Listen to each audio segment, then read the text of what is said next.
But, all of humanity ideally is a group where philanthropically and, government generosity, we can think of ourselves as being part of that as opposed to a much, our clan or race or nation. Yeah, I think on a global level, it requires what you were saying. And on a personal level, it requires us to almost be able to evaluate, assimilate, assess, have self-awareness, allow for self-reflection, space for, the things we don't have time for anymore, right? I was looking into something called the third space theory, and how in the past you had your home, you had work, and then you had church or temple or community center.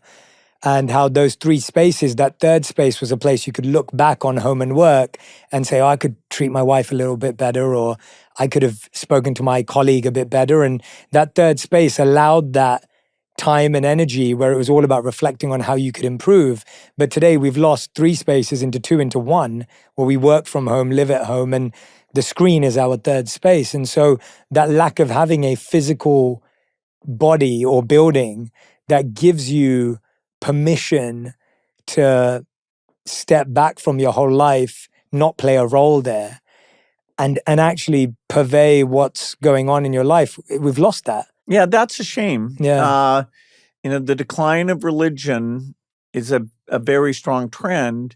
You'd hope there'd be a modern religion that takes whatever's put people off and yet preserves kind of this golden rule and this, okay, at a local community level, we're supposed to help each other.